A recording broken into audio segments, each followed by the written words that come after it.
Pasadena, the Arroyo Seco, and the greater San Gabriel Valley is a place people have called home for thousands of years.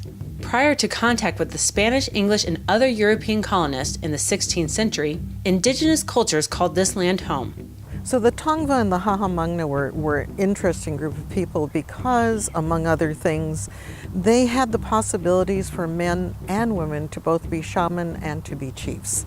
They were also folks that living along the arroyo, like the Chumash that were north of here, followed the water and had a small sort of migration pattern that they followed annually.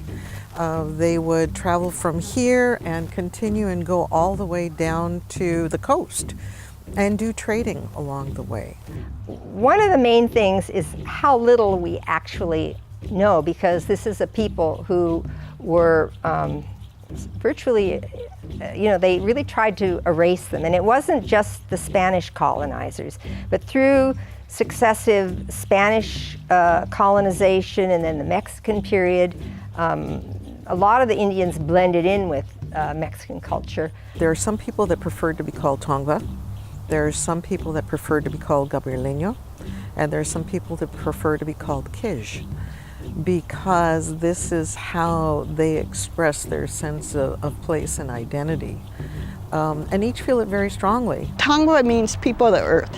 We live pretty naturally, right in a natural world where we ate and lived here. We didn't have like large deer, so we didn't do a lot of hunting. Well, the way the Gabrielino or Tongva Indians were organized was into small tribelets, and all up and down the Arroyo Seco was more or less like a highway from their territory went all the way out to the sea around Long Beach. It was the broadest, and then it came back up here into the mountains. And they would move about and spend, 6 weeks, 2 months at one place gathering and processing acorns. We would have marked the trees that fit our people, because the oak only gives acorns every 2 years, which is our natural, that's what we use for flour instead of flour. Anyone coming from another village or from another tribe could take oaks that they needed for their family to feed them, and there would have been no problem as long as they didn't touch the ones that were marked for that family that lived here.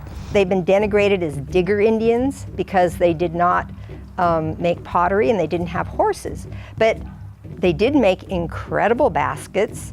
They had a very highly developed trade system. In 1771, the San Gabriel Mission was founded.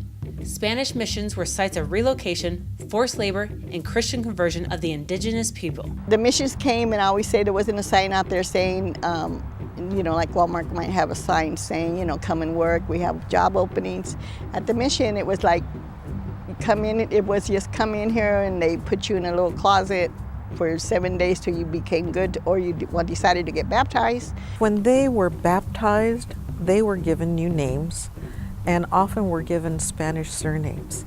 So one of the things that happened for many Tongva was a generation or two later, they thought they were Mexicanos, or their family may have said that they were Tongva or indigenous or Gabrielino, but their name may have been Jose Morales.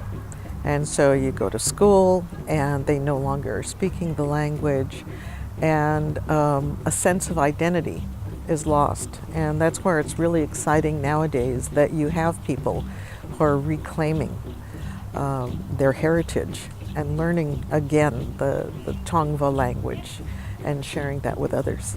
In the last 3 years, I worked with San Gabriel Mission on doing a lot of positive things. They now have a lot of our culture pieces inside the mission. I think that we can become a lot more educated about the people who lived here before us, because we share the same place, and it's changed a lot over time. But in order to value what we have, it's always useful to look back and understand, what other people have done while they were here, and maybe they, in some ways, did a better job than we do on, taking care of this piece of land that we live on. We're stronger for embracing the diversity of our history because it's real. All of those people were here.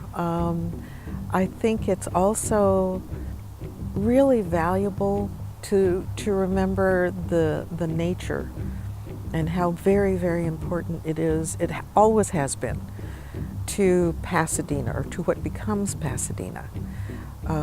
And holding on to that is holding on to a treasure for generations to come.